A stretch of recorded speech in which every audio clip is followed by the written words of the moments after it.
Madame, Messieurs, bonjour. Bienvenue dans ce tout dernier dimanche de l'année 2012. Comme tous les pays africains, le Mali célèbre tous les 20 novembre la journée de l'industrialisation. Cette année, l'événement a été célébré en différé sous le thème « Accélérer l'industrialisation pour stimuler le commerce intra-africain ». Un objectif réaliste à la portée des États africains qui disposent désormais de potentialités en ressources naturelles. Daouda Sidiki Diarra. À la vitesse supérieure afin d'améliorer le climat des affaires. C'est le vœu des pays africains qui célèbrent la journée de l'industrialisation de l'Afrique le 20 novembre de chaque année. Cette journée permet aux États africains de s'interroger sur les problèmes liés au développement industriel du vieux continent. Accélérer l'industrialisation pour stimuler le commerce intra-africain. Le choix de ce thème préconise l'industrialisation comme un moyen permettant aux États africains d'atteindre leur objectif de développement, à savoir la réduction de la pauvreté, à travers une intensification des échanges commerciaux. Avec le projet de cimenterie et de sidérurgie intégrée, nous pouvons affirmer, pour nous en féliciter, que la véritable ère d'industrialisation a démarré au Mali. L'industrialisation est certainement le meilleur atout pour sortir les populations de la pauvreté. Ainsi, le développement de l'industrie rurale et du secteur agroalimentaire pourrait en particulier aider à libérer de nombreux Africains de la galère. Cela par la création d'emplois, l'accroissement des revenus et l'augmentation de la valeur des produits agricoles. L'industrie malienne produit essentiellement pour des biens de consommation destinés au marché local et exporte très peu de produits manufacturés en volume réel. Malgré ces faiblesses et contraintes, les opportunités de développement économique et d'intensification de la base productive nationale sont nombreuses. Différentes communications sur les structures issues de la restructuration de la Direction nationale de l'industrie seront faites. Il s'agit de l'audit organisationnel effectué en 2009 sur la politique d'aménagement des zones industrielles et sur les thèmes de la journée. L'Agence nationale de la sécurité routière a lancé hier sa campagne de sensibilisation sur l'insécurité routière, édition 2013. L'objectif de cette campagne est de contribuer à l'amélioration des conditions d'exploitation du réseau routier. Ce lancement officiel a été présidé par le ministre en charge de l'équipement et des transports à Ouelesseboukou sur la route nationale 7. Le compte rendu de nos envoyés spéciaux sur place, Draman Diarra et Garibou Perrault. La vitesse est l'une des premières causes de mortalité sur les routes. C'est pour une exploitation optimale et sécurisante des routes ouvertes à la circulation publique que l'Agence nationale de la sécurité routière a lancé cette campagne de sensibilisation. Pour cette campagne, elle a porté son choix sur la route nationale 7. La route nationale 7 est la plus accidentogène. C'est ce qui explique le lancement de cette campagne sur cette route. Pour lutter contre l'excès de vitesse ou tout autre comportement dangereux, il faut le respect strict de tous les facteurs liés à la circulation. Le bien fondé des mesures de sécurité routière, à savoir l'excès de vitesse, la surcharge et aussi l'engin doit être en bon état de fonctionnement. La délégation ministérielle a auparavant mené une expérience en rase campagne et en agglomération. Expérience au cours de laquelle une quinzaine de véhicules ont été verbalisés pour non-respect des limitations de vitesse. Le maire de Dialakourouba, de Ouelesseboukou et les syndicats des transporteurs ont apprécié cette campagne de sensibilisation. Ils ont également mis en relief l'importance de la coopération entre usagers et les forces de sécurité pour une prise de conscience effective. Et oui, soyons prudents sur nos routes. L'association des juristes travaillant dans les cabinets d'avocats était face à la presse hier. L'objectif était d'expliquer aux confrères la vision de l'association et son programme d'activité. Composée de jeunes juristes, cette structure a pour but d'identifier les conditions favorables à la formation de ses membres. Elle vise également à faciliter l'accès de ses adhérents à la profession d'avocat. Reportage de Adama Djimdi. L'association des juristes travaillant dans les cabinets d'avocats veut jouer à fond sa partition. Cette jeune structure créée en 2010 se fixe comme objectif d'œuvrer pour l'amélioration des conditions de travail le renforcement des capacités de ses membres et la création d'un cadre de concertation entre les différents adhérents. Les attentes sont grandes quant à l'atteinte de ces objectifs. L'incorporation de nos membres à la profession d'avocat, faire des formations continues, organiser des conférences débats, multiplier des partenaires.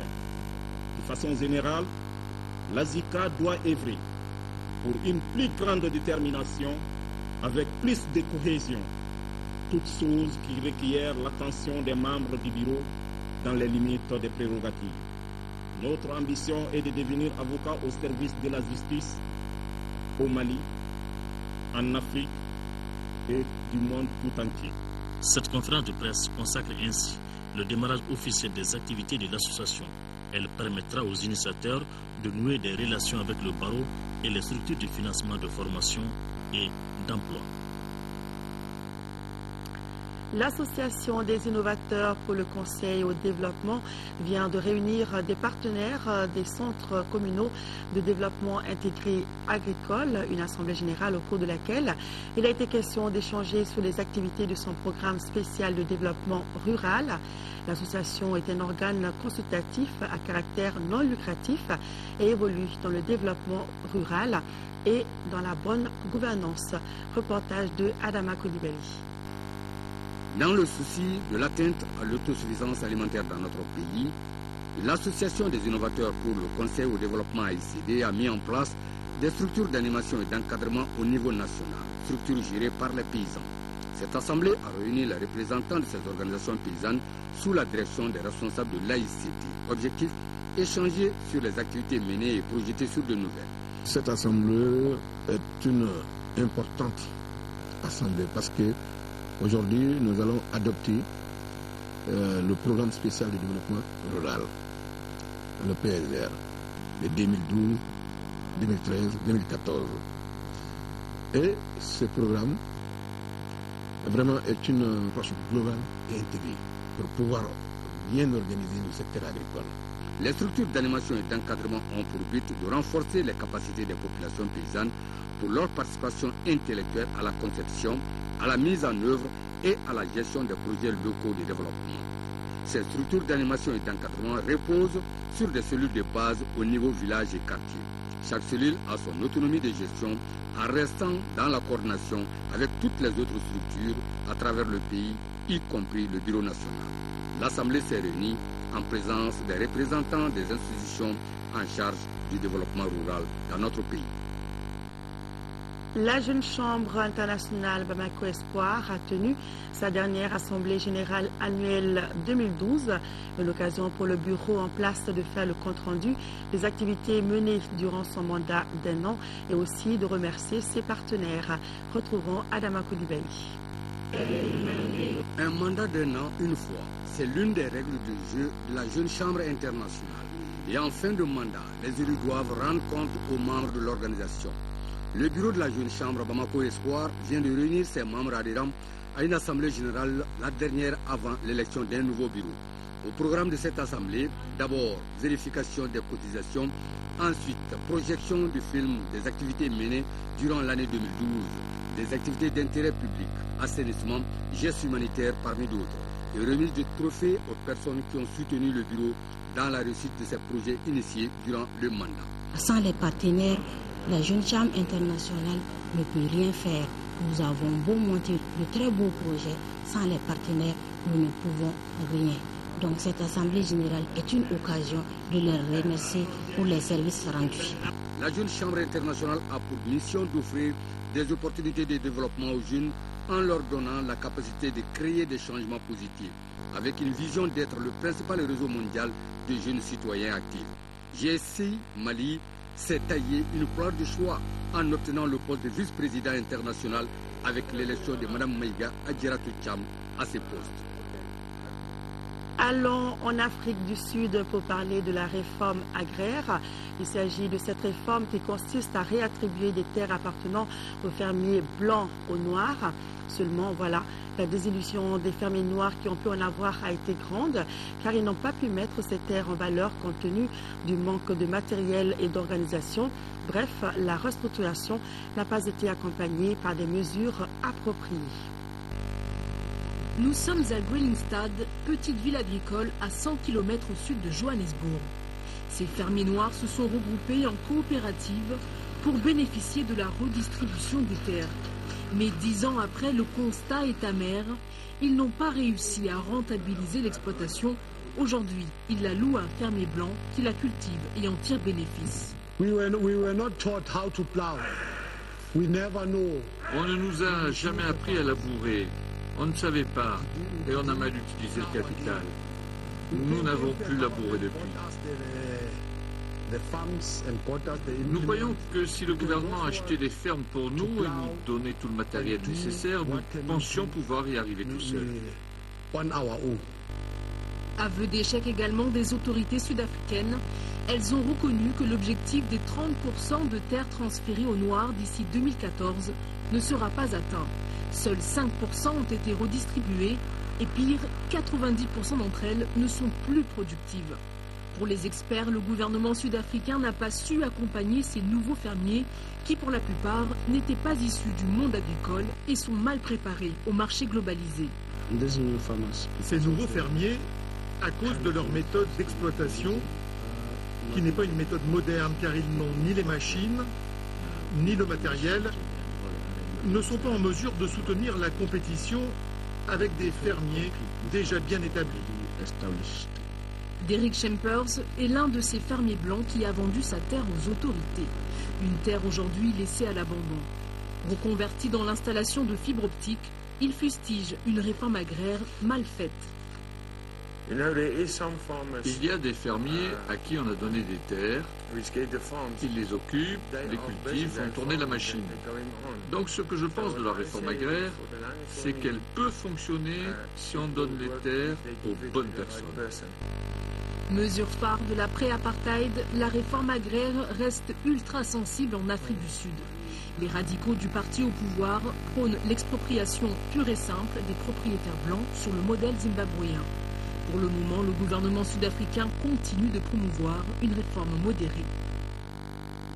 Hausse d'impôts généralisée au 1er janvier 2013 à Cuba. La plupart des Cubains n'ont pas payé d'impôts depuis un demi-siècle, mais cela va changer sous un nouveau code à partir de janvier. Le décode publié récemment constitue la première imposition globale à Cuba depuis la révolution de 1959 qui avait aboli à peu près toutes les taxes. Le nouveau code couvre 19 taxes, y compris celles de la terre, de l'héritage, de l'environnement, de la vente, du transport et autres. Cuba fait un nouveau pas vers l'orthodoxie économique. À partir du 1er janvier 2013, les habitants de l'île vont découvrir un nouveau métier, percepteur des impôts, avec l'entrée en vigueur d'un nouveau code. La révolution de 1959 avait aboli les impôts, même si elle en avait réintroduit quelques-uns à partir des années 90. Nous n'avons pas connu ça. Peut-être que les personnes âgées ont connu cela à l'époque de la grande propriété. Mais moi, je ne sais pas. Je ne peux pas te dire si ça va améliorer les choses ou pas, parce que je ne l'ai pas vécu. Le nouveau code accompagne les réformes favorisant la libre entreprise introduites par le président Raúl Castro. Il prévoit 19 impôts, notamment sur les exploitations agricoles, les transports, les ventes et des contributions comme celles destinées à la sécurité sociale. Tout le monde, tout Cuba sait que l'unique pays où on ne paie pas d'impôts, c'est le nôtre. Et maintenant, c'est à notre tour de le payer. Pourquoi? Parce que nous avons besoin de cet argent pour le réinvestir dans d'autres biens au profit de tous. L'État espère ainsi récupérer une partie des richesses générées par les entreprises privées pour les redistribuer de manière plus ciblée. Auparavant, presque personne ne payait d'impôts, mais tout le monde profitait de l'État-providence. Certains économistes s'attendent à ce que la généralisation de l'impôt soit impopulaire. Personne n'aime payer des impôts, mais c'est obligatoire dans tous les pays. Et nous savons ce que tous les pays connaissent actuellement. Combien les taxes grèvent la population, combien de luttes sont menées contre les impôts que les gens subissent. Jusqu'à présent, le principal obstacle à l'impôt était les bas salaires, en moyenne $19 par mois. Un impôt généralisé sur le revenu est prévu, mais son application est pour l'instant suspendue en attendant une hypothétique hausse des salaires. L'Inde rend hommage à l'étudiante morte après un viol collectif à New Delhi. La jeune indienne est décédée dans la nuit de vendredi dans un hôpital de Singapour. Les actes de barbarie subis par cette étudiante de 23 ans avaient choqué l'Inde et provoqué de grandes manifestations. Le Premier ministre a déploré la mort de l'étudiante et reconnu que les violences contre les femmes étaient un problème significatif en Inde. Transférée par avion jeudi dans un hôpital de Singapour et en dépit des efforts des médecins, la jeune étudiante indienne de 23 ans, violée et battue à coups de barre de fer à New Delhi, est morte vendredi soir. Son décès a été annoncé par le haut commissaire indien à Singapour. Le corps va être rapatrié en Inde. Mes collègues ont entrepris toutes les formalités nécessaires avec les autorités concernées à Singapour. L'histoire de cette étudiante a ému le monde entier en devenant le symbole de la lutte contre les agressions faites aux femmes en Inde, victimes de 90% des crimes violents. Le gouvernement indien a lancé un appel au calme. À New Delhi, des manifestations se multiplient et tous les quartiers du centre-ville sont bouclés. Le Premier ministre a promis que les lois sur la sécurité des femmes seraient revues et une commission d'enquête a été créée. Cela renforce notre détermination à combattre les attitudes sociales honteuses et cet état d'esprit qui permettent aux hommes de violer et de molester des femmes et des jeunes filles en toute impunité. La police et les autorités sont critiquées pour ne pas prendre au sérieux les plaintes pour viol et agressions sexuelles. J'exprime mes condoléances et ma profonde tristesse à la famille endeuillée. Je peux assurer que le gouvernement prendra toutes les mesures nécessaires afin de garantir que les assassins soient punis avec force dans les meilleurs délais. Le 16 décembre dernier, la jeune femme et son amie voyageaient dans un autobus. 6 hommes ivres, dont le chauffeur, les ont agressés en violant la jeune femme à l'intérieur. Au cours du trajet, le bus a rencontré plusieurs barrages. La police ne s'est inquiétée à aucun moment de ce qui se passait à l'intérieur du véhicule. 2 des auteurs du viol ont été arrêtés. Et oui, c'est triste. Ce journal se referme. Merci de l'avoir suivi. Je rappelle que c'est le tout dernier dimanche de l'année 2012. Ce soir, vous serez avec Ibrahima Djambélé. Il ne me reste qu'à vous souhaiter une bonne année 2013 avec le retour de la paix et de la stabilité au Mali. Que les populations des régions du Nord qui vivent cette fin d'année dans une situation difficile sachent que nous sommes de cœur et d'action avec elles et que bientôt tout redeviendra normal. Nous ne vous oublions pas, nous pensons à vous. Merci et voici le programme sur l'ORTM.